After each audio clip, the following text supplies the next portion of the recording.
it's Reija and welcome to another video. Today I'm going to do a Booktube SFF Awards Babbles topic. The topic this time around is your favorite SFF creatures. And I have quite a few, so without further ado, let's get started.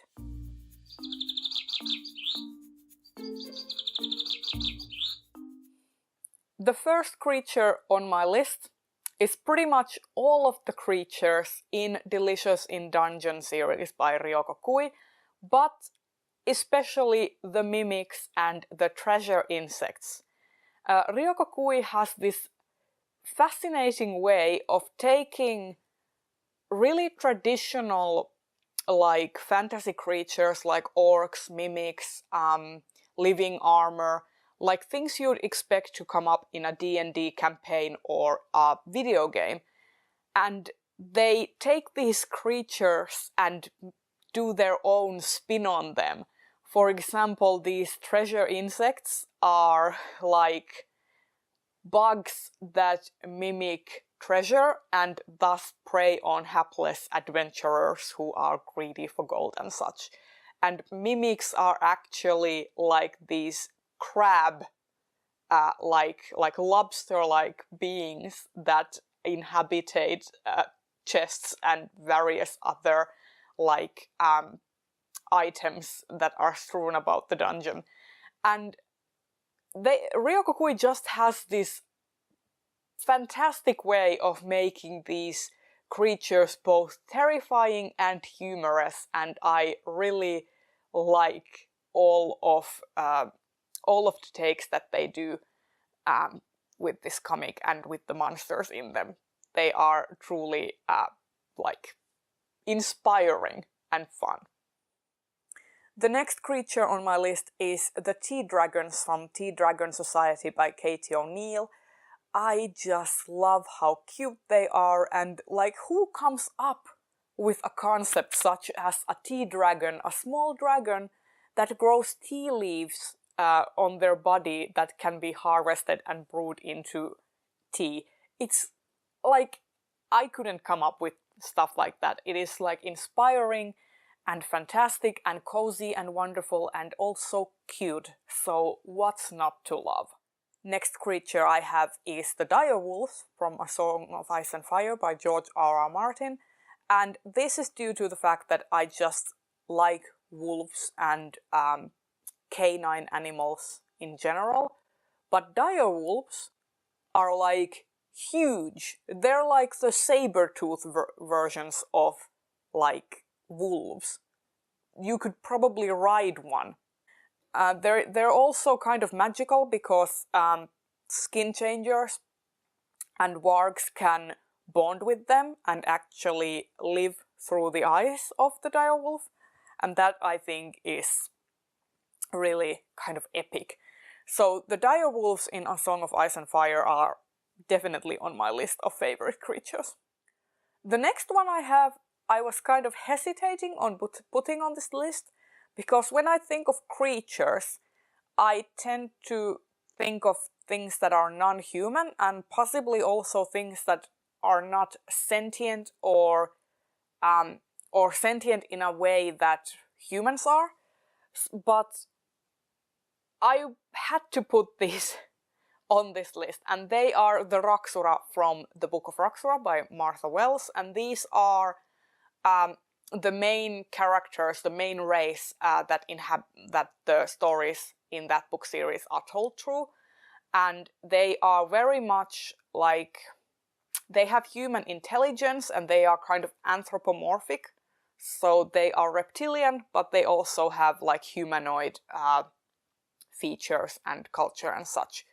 But they also are not human, so I think they can be called creatures, but at the same time they kind of straddle the fine line between, you know, like a sentient race and like animal, but also like they are a fantasy being, so like how do you define that? But yeah, I just find them really fascinating, and I love the way they are kind of like how Martha Wells kind of pictures them and like how she describes them. And the cover art for this book series are like really pretty to look at, and I love the way they look in the cover art, and that is exactly how I picture them in my mind's eye as well, and they are really cool, and I could not justify a list of favorite creatures without putting them on it. The next creatures I want to talk about are the dragons in the Temeraire series. They are probably the best dragons that I have come across. I especially love Wally, who is a dragon that is bred for courier duty, and therefore he is a little bit simple and doesn't really know how to talk and understand like complicated concepts and stuff, and he is cute. And I love them, and I love the bonds these dragons have with their riders, and like they have this intelligence that is not human intelligence. Like they are sort of animals, but they are kind of elevated from animals because they can like have complicated thought processes and like thoughts, and they can talk and they can communicate with humans and with animals in a way that us humans can't, and how animals can't with us. You know what I mean? Anyway, the dragons in Temeraire series are one of my favorite creatures as well. Really love them. And the next one on this list is the babblefish from The Hitchhiker's Guide to the Galaxy by Douglas Adams. And the babblefish is kind of special because you really only see it the one time when it's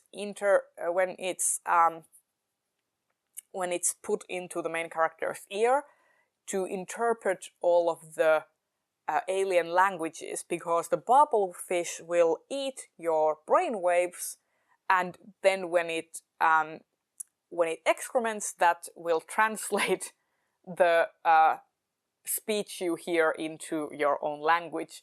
So it works as a translating aid. And I love that this creature is kind of a MacGuffin, a deus ex machina that will help the character be understood over language barriers, but it's also its own like creature, and I just love the concept of it, and it has really stuck in my mind through time, so of course I had to include it in this list. And the final creature that I have on this list is the Garinaffins from the Dandelion Dynasty by Ken Liu. And they are kind of Ken Liu's take on dragons, except that they are herbivores. And they are kind of like flying cows in a sense. And I love that. I love that take on dragons, because usually when you think about a dragon, they eat meat. Like most fantasy has this very Western idea of a dragon, but the Garinaffins are like, they are clearly inspired by what a dragon could be, but Ken Liu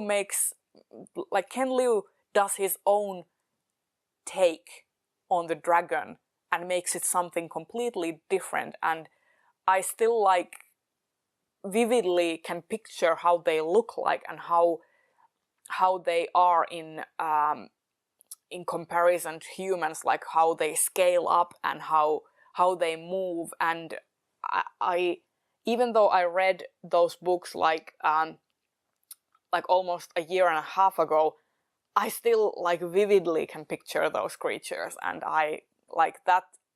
That I think is a testament of a good creature. If you can picture it in your mind and you still think about it, and like sometimes when you're thinking of something completely else, it kind of comes back up to the surface of your mind. That I think is a testament to how well a creature has been designed and thought out of.